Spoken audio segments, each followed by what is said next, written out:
ان الحمد للہ رب العالمین والصلاة والسلام علی صفوة خلقہ محمد النبی الامی وعلی آلہ وسلم تسلیما۔ اللہ تبارک و تعالی بادشاہ ہیں، اللہ کا کلام بھی بادشاہ ہے۔ کلام اللہ عزت والا ہے، جو کوئی شخص اس کے ساتھ جڑ جاتا ہے وہ بھی باعزت ہو جاتا ہے۔ کلام اللہ بلند و بالا ہے، جو کوئی شخص اس کے ساتھ جڑ جاتا ہے وہ بھی بلند و بالا ہو جاتا ہے۔ 29ویں پارے کا خلاصہ پیش خدمت ہے، سورۃ الملک تبارک الذی۔ اس میں اللہ تبارک و تعالی نے اللہ کے سامنے کھڑے ہونے کو بیان فرمایا، آخرت کو بیان کیا گیا، اور اللہ کی جو تخلیق ہے اس کو بابرکت فرمایا گیا، اور جنت اور جہنم کے دروغے کے درمیان جو مکالمہ ہوا اس کو بھی بیان کیا گیا۔ اس کے بعد سورۃ القلم ہے۔ سورۃ القلم میں رسول اللہ صلی اللہ علیہ وسلم کے اخلاق عالیہ کو بیان کیا گیا، اور باغ والوں کا واقعہ بھی بیان کیا گیا کہ باغ والے غرباء اور فقراء کے لیے کیسے روکتے تھے، اور اللہ تبارک و تعالی نے ان کو کیسے بالکل چٹیل میدان بنا دیا۔ اور سورۃ الحاقہ ہے، مختلف قوموں کے عذاب کا تذکرہ فرما کے اور ان کو انجام تک پہنچایا، اور ساتھ میں قیامت کے وقوع کا بیان بھی ہوا، اور یہ بتلایا کہ ان تمام کا انجام جیسے انہوں نے دنیا میں ہم نے کیا، ان کی معافی صرف دنیا تک نہیں ہے، بلکہ یہ ان کا معاملہ صرف دنیا تک نہیں ہے، بلکہ آخرت میں بھی ان کا یہی معاملہ اسی طرح چلتا رہنا ہے۔ سورۃ المعارج میں اللہ تبارک و تعالیٰ نے قیامت کے وقوع کا انداز بیان فرمایا کہ کس طرح سے قیامت واقع ہوگی۔ انسانوں کی بعض صفات کا بیان ہوا اور جنتیوں کی صفات کا بھی بیان کیا گیا۔ اس کے بعد سورۃ النوح ہے۔ نوح علیہ السلام کے طریقہ تعلیم اور طریقہ تربیت اور طریقہ تبلیغ کو بیان کیا گیا کہ وہ کس طرح سے اپنی قوم میں محنت فرماتے تھے، اور کتنی دیر انہوں نے محنت فرمائی، اور ساتھ میں استغفار کے فوائد بتلائے گئے کہ وقت پہ بارشیں ہوں گی، اور بنین بچے ہوں گے، اور کھیتیاں اور کاروبار اور معاملات استغفار کی بنیاد پر درست ہوں گے۔ استغفار کا معنی اللہ کی طرف رجوع کرنا۔ اور جو بت تھے نوح علیہ السلام کے دور میں، ان بتوں کی بھی مذمت بیان کی گئی، اور بتلایا گیا کہ ان بتوں سے کچھ نہیں ہوتا ہے تو صرف ایک اللہ سے ہوتا ہے۔ سورۃ الجن ہے۔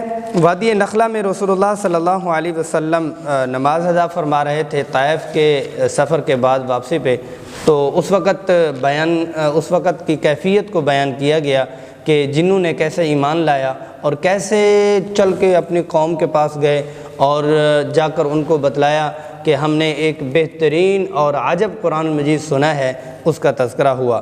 اور ساتھ میں مسجدیں اللہ کی ہیں، اللہ کے لیے ہی اس کو رکھا جائے، اور اس میں نام صرف اللہ ہی کا بلند کیا جائے۔ سورۃ مزمل، رسول اللہ صلی اللہ علیہ وسلم کی عبادت کا بیان کیا گیا کہ آپ صلی اللہ علیہ وسلم کیسے ساری رات تھکتے تھے۔ اللہ جل جلالہ کی طرف سے کمی کا اعلان ہوا، اور قرآن مجید کی ترتیل کا اور قرآن مجید کے کچھ حصے کا پڑھنے کا، اور آپ صلی اللہ علیہ وسلم کی عبادت میں لگن کا بیان کیا گیا۔ اس کے بعد سورۃ مدثر ہے۔ سورۃ مدثر میں آپ صلی اللہ علیہ وسلم کو ہدایت فرمائی گئی کہ آپ کھڑے ہو جائیں، اور اللہ کے نام پر آپ کھڑے ہو جائیں، اور آپ کے لیے سارے راستے چھٹ جائیں گے اور سارے راستے کھل جائیں گے۔ اپنے رب کی کبریائی کو بیان کریں۔ آپ کے رب کی کبریائی جب لوگوں کے دلوں میں بیٹھے گی تو کام سارے درست ہو جائیں گے۔ رسول اللہ صلی اللہ علیہ وسلم کی پیروی کا انکار کرنے والوں کو جہنم کا ایندھن بنایا گیا۔ جنتی اور جہنمیوں کے درمیان میں آپس کا جو مکالمہ ہے اس کو بھی بیان کیا گیا۔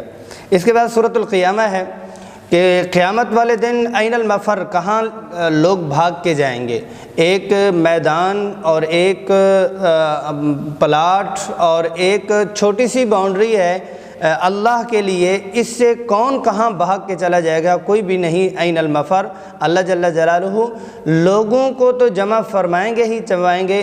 علی ان نسوی بنانا، یہ جو پورے ہیں اللہ تبارک و تعالیٰ فرماتے ہیں ان کو بھی دوبارہ ہم اسی طرح ہی بنائیں گے کہ اس کا فنگر پرنٹ جیسے ہم لیتے ہیں اور اس کی تصدیق کرتے ہیں کہ ایک کا دوسرے سے ملتا نہیں، اللہ پاک فرماتے ہیں کہ ہم نے یہ بھی دوبارہ سے جمع کرنا ہے۔ اور قیامت والے دن جو کیفیت جہنمیوں کی ہوگی اس کو بھی بیان کیا گیا۔ اور ساتھ میں سورۃ الدہر ہے، اور سورۃ الدہر میں انسان کا بتلایا گیا، اور لم یکن شیئا مذکورا، کہ اس کا نام و نشان بھی ایک وقت تھا نہیں تھا، لیکن اللہ تبارک و تعالیٰ نے فرمایا کہ ہم نے اس کو بنایا اور سننے والا دیکھنے والا بنایا، ہماری ہی چلتی ہے اور ہماری ہی چلے گی۔ رسول اللہ صلی اللہ علیہ وسلم کے اوپر آنے والی تکالیف کی صبر کی تلقین کی گئی کہ آپ صبر سے کام لیں، آپ جو ہی ہمارے پاس آئیں گے تو آپ کو صبر کا صلہ ملے گا، اور دنیا میں بھی آپ کو صبر کا صلہ ملے گا۔ اور وہی صبر کا صلہ کیا تھا کہ مکۃ المکرمہ سے تو جاتے ہیں لیکن فتح مکہ میں اللہ تبارک و تعالیٰ نے صبر کا صلہ عطا فرمایا۔